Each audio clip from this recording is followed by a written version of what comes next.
तो हेलो नमस्कार, स्वागत है दोस्तों आप सभी लोगों का एक और नए वीडियो लेक्चर में। और इस वीडियो में हम बात करेंगे अपना जो चैप्टर चल रहा है हेलो एल्केन तथा हेलो एरीन्स, उसमें आगे बढ़ते हुए अब हम बात करेंगे जो हमारा पर्टिकुलर यौगिक है जिसके बारे में हमें पढ़ना है हेलो एल्केन, वो है आपका एथिल ब्रोमाइड। एथिल ब्रोमाइड नाम का यौगिक है, इसके बारे में हमें पढ़ना है, कैसे बनाया जाता है, ये सारी चीज़ें। ठीक है, तो सबसे पहले आज हम पढ़ेंगे एथिल ब्रोमाइड बनाने की प्रयोगशाला विधि। अब देखिए आपके सामने ये पूरी लैंग्वेज लिखी हुई दिख रही है, तो मैं ऐसे पूरी लैंग्वेज तो आपको नहीं बताने वाला, क्योंकि लैंग्वेज आप अच्छी तरीके से जानते हैं कि कैसे करके लिखी जाती है, कोई दिक्कत नहीं है, आप आराम से लिख दोगे। मुझे बताना है कि कैसे करके एथिल ब्रोमाइड बनाया जाता है प्रयोगशाला में। ठीक है, तो सबसे पहले समझो, यहाँ पे आपके सामने ये लिखा हुआ है, तो इसको आप देख लेना जो भी है। मैं इसकी रिएक्शन बता देता हूँ। सबसे पहले इसमें ज़रूरी क्या क्या है वो चीज़ें गिना देता हूँ आपको कि इसमें ज़रूरी क्या क्या है। ठीक है, ज़रूरी चीज़ें इसमें मैं आपको गिना देता हूँ। सबसे पहले समझो, जो आपका एथिल ब्रोमाइड होता है, एथिल ब्रोमाइड प्राप्त करने के लिए आपको 3-4 चीज़ों की ज़रूरत पड़ेगी प्रयोगशाला विधि में। पहला है एथिल एल्कोहल। पहली क्या चीज़ ज़रूरत पड़ेगी? Ethyl alcohol. ठीक है, दूसरा आपको कंसंट्रेट H2SO4, जिसे आप बोलते हो सांद्र सल्फ्यूरिक एसिड। ठीक है, इसकी ज़रूरत पड़ेगी। तीसरा KBr का चूर्ण। KBr जो होता है दोस्तों, इसे बोलते हैं पोटेशियम ब्रोमाइड, इसका चूर्ण। ये 3 चीज़ों की आपको ज़रूरत पड़ेगी। इसके रिएक्शन जो होगी एथिल ब्रोमाइड बनाने की, वो रिएक्शन देख लो। ठीक है, रिएक्शन में क्या होगा, हम C2H5OH की क्रिया H2SO4 कनक्यूर लिख लेना इसके आगे ऐसे करके। ठीक है, प्लस KBr से जब हम कराएंगे तो यहाँ पे -H2O यानी कि जल निकल जाएगा। अभी मैं बताऊंगा कैसे निकलेगा। आपको लग रहा होगा कि बिल्कुल अभी पूरी रिएक्शन आपके सामने मैंने रट रखी है, आपके सामने रख दी, बस बात खत्म हो गई। नहीं, मुझे पूरी रिएक्शन को एक्सप्लेन करना है कि कहाँ से कैसे करके क्या चीज़ निकल रही है। आप बस देखो ध्यान से। तो ये बनेगा क्या, C2H5 और ये जो Br है ये यहाँ आ जाएगा इसके साथ, यानी कि C2H5Br आपका ये बन जाएगा। अगर हम देखें तो ये जो K है ये इसके साथ जुड़ जाएगा, यानी कि सीधी बात ये बन जाएगा आपका KHSO4। ठीक है, पोटेशियम हाइड्रोजन सल्फेट आपका बन जाएगा।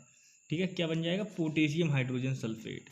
ठीक है, और बाहर आपका ऑलरेडी जल निकल चुका है, वो मैंने आपको बताया। अब सबसे पहले समझो, हम यहाँ पे कैसे करके पता करेंगे कि क्या बन रहा है। ये जो पोटेशियम है, पोटेशियम वो इस वाले के साथ जुड़ जाएगा। अभी यहाँ पे आपको रिएक्शन समझो, ये रिएक्शन है, ये रिएक्शन होती है एथिल ब्रोमाइड बनाने की प्रयोगशाला विधि में, यही रिएक्शन काम आती है। ठीक है, और ये जो होगा इसको गर्म किया जाएगा, तो इसको आप ऐसे करके यहाँ पे ये वाला साइन भी लगा सकते हो, कोई दिक्कत नहीं है। सबसे पहले समझो, हमने क्या किया, एथिल अल्कोहल लिया। क्या लिया? Ethyl alcohol. एथिल अल्कोहल लिया, एथिल अल्कोहल, उसके बाद सांद्र सल्फ्यूरिक एसिड लिया। क्या लिया? सांद्र सल्फ्यूरिक एसिड लिया। ठीक है, और ये क्या लिया? पोटेशियम ब्रोमाइड लिया यहाँ पे।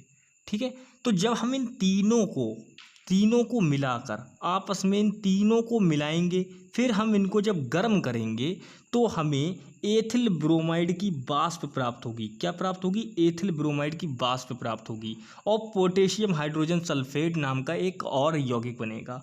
ठीक है, साथ ही साथ इस सब क्रिया में जल भी बाहर निकलता है, ये बात ध्यान रखना। मैंने -H2O लिखा है, कभी कभार यही बात, अब देखो यहाँ पे क्या है सिस्टम, ये बात आपको परेशान करती है कि यहाँ पे ये -H2O का मतलब क्या होता है। तो -H2O का मतलब होता है, कभी आपने कई बार देखा होगा कि -H2O लिखा होता है, कभी कुछ लिखा हुआ होता है यहाँ पे, कभी कुछ, कभी यहाँ पे HCl लिखा हुआ होता है, कभी क्लोरीन लिखा हुआ होता है। तो ये चीज़ें कहाँ से आती हैं? इन चीज़ों का मतलब होता है, ये माइनस चिन्ह का मतलब है कि ये चीज़ निकल रही है, बाहर निकल रही है।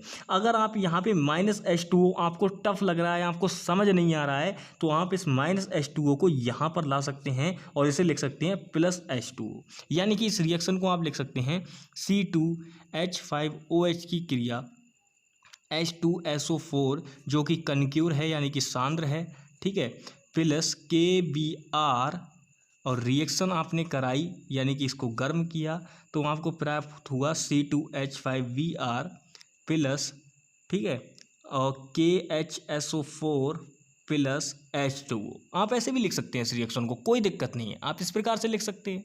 ठीक है, ये आपका हो गया एथिल अल्कोहल, एथिल अल्कोहल, ये आपका सल्फ्यूरिक एसिड,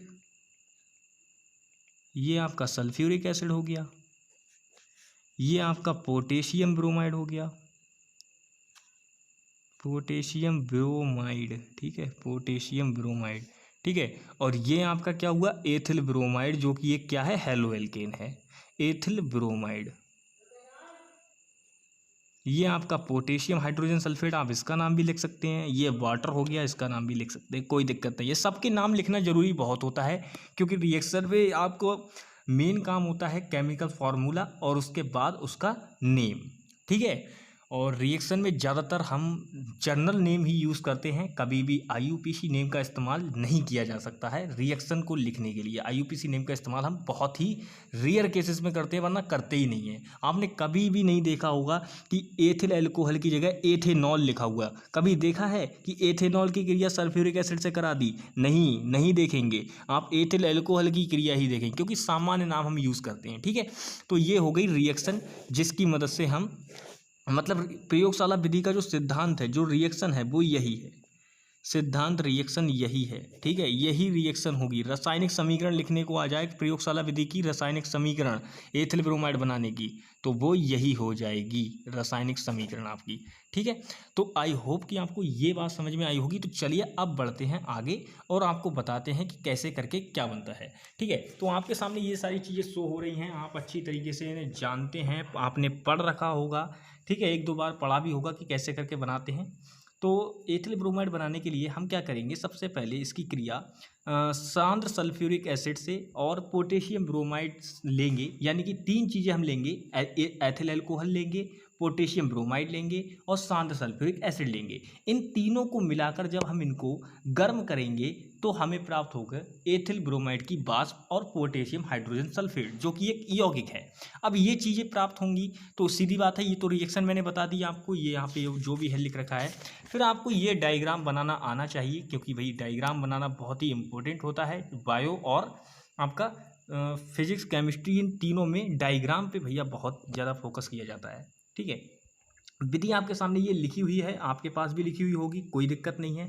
ये यहाँ पे सारी चीज़ें लिखी हुई हैं, तो मैं इनको सिर्फ एक्सप्लेन कर देता हूँ विद इन 1 मिनट। अब आप बोलोगे कि इतना सारा लिखा हुआ है, इसे मैं 1 मिनट में कैसे एक्सप्लेन करूँगा? भाई बहुत आसान है, कैसे करके एक्सप्लेन करना है। सबसे पहले विधि क्या कह रही है, विधि में क्या है कि हम जो आपका जो उपकरण है, इसको आप चित्र के अनुसार व्यवस्थित कर लेंगे।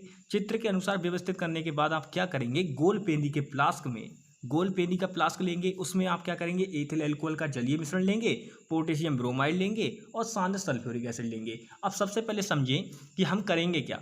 सबसे पहले गोल पेंदी के फ्लास्क में एथिल अल्कोहल का जलीय मिश्रण लिया जाता है, फिर उसमें धीरे धीरे करके सांद्र H2SO4 यानी सल्फ्यूरिक एसिड मिलाया जाता है। फिर तीसरी बार में हम क्या करेंगे, जब ये काम कर देंगे पूरी तरीके से, फिर हम इसमें क्या करेंगे, KBr यानी कि पोटेशियम ब्रोमाइड, ये जो है, फिर इसमें पोटेशियम ब्रोमाइड का चूर्ण डाल देंगे। फिर जब चूर्ण पूरी तरीके से पड़ जाएगा, फिर हम क्या करेंगे, इसको सैंड बाथ यानी कि रेत ऊष्मक पर इसको गर्म करेंगे। इसका टेम्परेचर जैसे ही हमारे वाष्प बनाने लायक हो जाएगा, एथिल ब्रोमाइड की वाष्प बननी प्रारंभ हो जाएगी जब इसका टेम्परेचर सही हो जाएगा, ठीक है। टेम्परेचर जब इसका जैसे जैसे बढ़ेगा, वैसे वैसे क्या होगा, एथिल ब्रोमाइड की वाष्प बनना प्रारंभ हो जाएगी। तो जो एथिल ब्रोमाइड की वाष्प बनेगी, वो यहाँ से हम एक नली के माध्यम से, यहाँ पे नली के माध्यम से यहाँ से निकालेंगे और ये क्या करेंगे, संघनित्र, इसे बोलते हैं संघनित्र यानी कि कंडेंसर। कंडेंसर क्या करता है, जो वाष्प होती है उसको ठंडा करने का कार्य करता है, ठंडा करने का कार्य करता है। तो यहाँ पे ये क्या करेगा, इसको ठंडा करेगा, क्योंकि यहाँ पे क्या होता है, वाटर, हम यहाँ से वाटर देते ना, तो इस वजह से ये क्या होता है, ठंडा कर देता है। ये जो यहाँ पे क्या है, ये जो है आपका, यही क्या है, एथिल ब्रोमाइड है, यहाँ पे C2H5Br, ठीक है, C2H5Br यानी कि एथिल ब्रोमाइड है। एथिल ब्रोमाइड को यहाँ पे शोधन हो जाएगा और फिर उसमें क्या करेंगे, उसके बाद हम ग्राही में एकत्र कर लेंगे। ग्राही मतलब होता है रिसीवर, रिसीवर में एथिल ब्रोमाइड को आप ग्राही एकत्र कर लेंगे। अब यहाँ पे समझिए बात को, सबसे पहले मैंने क्या बताया कि आप इसको आराम से लिख सकते हो। मेरा काम था एक्सप्लेन करना, एक्सप्लेन मैं ऑलरेडी कर चुका हूँ, एक बार फिर से कर देता हूँ ताकि समझ में आ जाए। सबसे पहले हम गोलपेंदी के फ्लास्क में एथिल अल्कोहल का जलीय मिश्रण लेते हैं, फिर उसमें सांद्र H2SO4 को बूंद बूंद करके या मतलब बिल्कुल आराम से धीरे धीरे करके मिलाते हैं, ठीक है। फिर धीरे धीरे मिलाने के बाद में फिर उस पर समस्त KBr जो कि पोटेशियम ब्रोमाइड होता है उसका चूर्ण होता है, तो उस चूर्ण को धीरे धीरे हम डालते हैं विलयन में, और उसके बाद क्या करते हैं, विलयन को रेत ऊष्मक पर गर्म किया जाता है। रेत ऊष्मक पर जब हम गर्म करते हैं तो एथिल ब्रोमाइड की वाष्प बन जाती है, जिसको नली के माध्यम से संघनेत्र द्वारा संघनेत्र में से निकालते हैं, तो वो क्या होता है, ठंडा हो जाता है। ठंडा होकर उसे क्या किस में एकत्र कर लेते हैं, ग्राही में एकत्र कर लेते हैं। अब ये जो एथिल ब्रोमाइड प्राप्त हुआ जिसे हमने ग्राही में यहाँ पे इकट्ठा कर लिया है, ठंडे पानी के साथ, ठंडे पानी के बीच में एकत्र कर लिया है इस एथिल ब्रोमाइड को, ये क्या करेगा, सीधी बात है भैया, अशुद्ध होता है। तो एथिल ब्रोमाइड का शोधन भी जरा यहाँ पे देख लीजिए कैसे होता है, सीधी बात है, शोधन यहाँ पे लिख लीजिए। 5 कंडीशन होती हैं शोधन के लिए। शोधन, एथिल ब्रोमाइड का शोधन, इसके लिए केवल 2-3 काम। सबसे पहले सांद्र HCl से धुलेंगे। किससे धुलेंगे, सांद्र HCl से धुलेंगे। फिर आप क्या करेंगे, फिर आप धुलेंगे सोडियम कार्बोनेट से, ठीक है, सोडियम कार्बोनेट, हाँ ठीक है, सोडियम कार्बोनेट से धुलेंगे। फिर आप धुलेंगे सोडियम कार्बोनेट यानी Na2CO3 से धुलेंगे, ठीक है। मैं इसका केमिकल फॉर्मूला यूज़ कर रहा हूँ। पहले सांद्र HCl से धुलेंगे, फिर सोडियम कार्बोनेट से धुलेंगे, फिर तीसरी बार आप इसको जल से धुलेंगे, फिर चौथा आप कैल्शियम क्लोराइड के साथ CaCl2 के साथ इसका आसवन करा देंगे और आपको इस शुद्ध एथिल ब्रोमाइड प्राप्त हो जाएगा, ठीक है। यानी कि कुल 3 काम होते हैं। सबसे पहले देखो मैंने क्या बोला कि सांद्र HCl से धुला जाता है, उसके बाद सोडियम कार्बोनेट से धुला जाता है, उसके बाद जल से धुला जाता है। देखो 3 बातें हो गई। फिर क्या होता है, कैल्शियम क्लोराइड के साथ इसको सुखाते हैं। क्या करते हैं, सुखाते हैं, इसका मतलब आसवन किया जाता है। आसवन करने के बाद इसको क्या करते हैं, सीधे सीधे ये जो शुष्क एथिल ब्रोमाइड होती है उसको बर्फ़ के नीचे एकत्र कर लिया जाता है। तो इस प्रकार से हमें एथिल ब्रोमाइड प्राप्त हो जाता है। तो आई होप कि आपको एथिल ब्रोमाइड बनाना आ गया होगा। इसके बाद और कुछ नहीं है एथिल ब्रोमाइड, बिल्कुल 12 मिनट में आप अच्छी तरीके से एथिल ब्रोमाइड बनाना सीख गए हैं। तो चलिए दोस्तों, मिलेंगे नेक्स्ट वीडियो में, तब तक के लिए बाय बाय, टेक केयर, जय हिंद दोस्तों। और नेक्स्ट वीडियो में हम पढ़ेंगे एथिल ब्रोमाइड के रासायनिक गुण, जो कि बहुत ही ईजी हैं, आप बहुत आराम से कर लोगे, ठीक है। तो चलिए दोस्तों, मिलेंगे नेक्स्ट वीडियो में।